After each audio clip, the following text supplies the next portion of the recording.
Hi hello this is Mahesh. మనం ఇవాళ content writing గురించి డిస్కస్ చేయబోతున్నాం. అసలు కంటెంట్ రైటింగ్లో మనకి ఎస్ఈఓలో ఎంత యూజ్ అవుతుంది, అసలు దేనికి యూజ్ చేస్తాం, దాని గురించి అడ్వాంటేజ్ ఏంటో మనం తెలుసుకుందాం.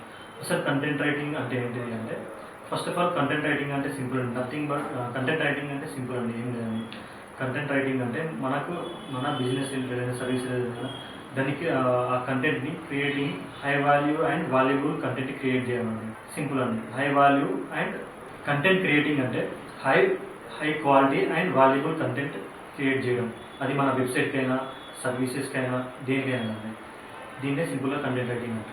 అండ్ నెక్స్ట్ వచ్చేసి కంటెంట్ రైటింగ్లో మనకు టైప్స్ ఉంటాయండి. ఎట్లా అంటే లైక్ వచ్చేసి బ్లాగ్స్ అని, వెబ్సైట్స్ అని, వీడియోస్ అని, అండ్ నెక్స్ట్ వచ్చేసి ల్యాండింగ్ పేజెస్ అని, అండ్ ఎఫ్ఏక్యూస్ అంటే లైక్ మన ఫ్రీక్వెన్సీ ఆస్క్డ్ క్వశ్చన్స్ అని, అండ్ ట్యూటోరియల్స్ అని కామన్లీ, అండ్ కేస్ స్టడీస్ అని. ప్రతి దానికి కంటెంట్ అవసరం అండి. ఇది different industries different type situation టైంలలో కూడా యూజ్ చేసుకుంటాం. అండ్ నెక్స్ట్ వచ్చేసి సోషల్ మీడియా కూడా మనకి యూజ్ అవుతుంది కంటెంట్. లైక్ వచ్చేసి ads related and blogs related social మీడియాలో యూజ్ చేసుకుంటాం. అండ్ ఈమెయిల్ మార్కెటింగ్లో యూజ్ చేసుకుంటాం. అండ్ నెక్స్ట్ వచ్చేసి స్క్రిప్ట్ రైటింగ్ అంటే వీడియోస్కి చేసేటప్పుడు వాళ్ళు కంటెంట్ చేస్తారు కదా, దాంట్లో కూడా మనం కంటెంట్ రెడీ చేస్తేనే వాళ్ళు వీడియోస్ ఇస్తారు, దాంట్లో కూడా యూజ్ చేస్తాం. ఇదే అండి ఓవరాల్గా మనం ఇన్ని టైప్స్లలో మనం కంటెంట్ యూజ్ చేసుకుంటాం. సో ఇక్కడ మీకు అర్థమై ఉంటుంది, ప్రతి సబ్జెక్ట్లో అంటే ప్రతి టాపిక్లో కూడా కంటెంట్ ఇవ్వాలి. అందుకే కంటెంట్ అనేది చాలా ఇంపార్టెంట్. కంటెంట్ లేకుంటే మనం ఏం చేయాలి, కంటెంట్ తోటే ఎవ్రీథింగ్ డిపెండింగ్ అని ఉంటుందండి. సో ఈ కంటెంట్ ఎక్కడ యూజ్ చేస్తామంటే కొన్ని మేజర్ ఫ్యాక్టర్స్ ఎస్ఈఓ రిలేటెడ్ అంటే మెయిన్లీ మనం ఈ కంటెంట్ యూజ్ చేసుకునేదే డిజిటల్ మార్కెటింగ్. ఇక్కడ వచ్చేసి ఎస్ఈఓ రిలేటెడ్ అంటే కీవర్డ్స్ అయినా సరే, డిస్క్రిప్షన్స్ అయినా సరే, హెడర్స్ అయినా సరే, ట్యాగ్స్ అయినా సరే, ఏదైనా సరే కంటెంట్ మీదనే ఆధారపడి ఉండాలి. సో ఒక్కసారి ఆ కీవర్డ్ని తీసేసుకుంటే ఆ కీవర్డ్ని బేస్ చేసుకొని ఎస్ఈఓ రిలేటెడ్ అంటే వెబ్సైట్కి కంటెంట్ అంతా దాన్ని రెడీ చేసేసుకుంటాం. అండ్ నెక్స్ట్ వచ్చేసి బ్లాగ్స్, ఆ కీవర్డ్ని బేస్ చేసుకునే 1500 ఫస్ట్ ఆఫ్ ఆల్ బ్లాగ్స్ అంటే కూడా మనకు 1500 వర్డ్స్ ఉండాలండి. 1500 వర్డ్స్లలో ఈ కీవర్డ్ని బేస్ చేసుకుని కూడా వాళ్ళు బ్లాగ్స్ క్రియేట్ చేస్తారు. అండ్ నెక్స్ట్ వచ్చేసి ట్యూటోరియల్స్, ఏదైనా సరే ఎవ్రీథింగ్ మన కీవర్డ్ బేస్ చేసుకొని కంటెంట్ని రెడీ చేస్తారు. సో నెక్స్ట్ వచ్చేసి మనకేంటంటే ఇప్పుడు మార్కెట్లో కంటెంట్ రైటర్స్కి చాలా డిమాండ్ ఉంటుంది.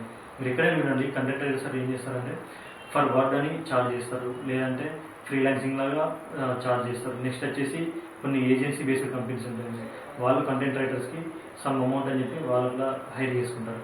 అండ్ నెక్స్ట్ వచ్చేసి ఏంటంటే కంటెంట్ రైటర్స్కి ఎందుకు ఇంత డిమాండ్ ఉందంటే, సో వీళ్ళు ఏం చేస్తారంటే కంటెంట్ని న్యాచురల్గా అట్రాక్టివ్గా క్వాలిటీగా ఇస్తారు. సో ఓన్ బేస్డ్ కంటెంట్ అండి.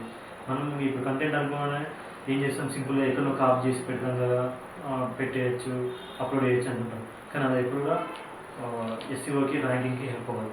సో ఎప్పుడైతే ఓన్గా క్వాలిటీగా న్యాచురల్గా కంటెంట్ క్రియేట్ చేస్తామో అది ఎస్ఈఓకి యూజ్ అవుతుంది, అది ఎస్ఈఓ ఫ్రెండ్లీకి వర్కౌట్ అవుతుంది.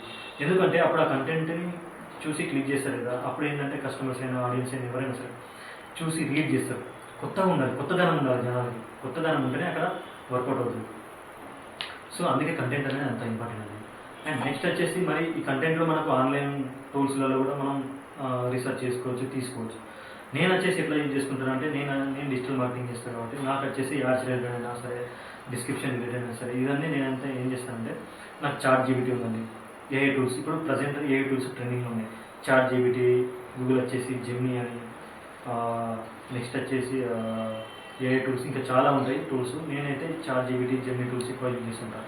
దీంట్లో మనకి ఏ రిలేటెడ్ ఏది కావాలన్నా కూడా అక్కడ సింపుల్గా సెర్చ్ చేసుకుంటా, కంటెంట్ తీసేసుకుని పెట్టేసుకుంటాం.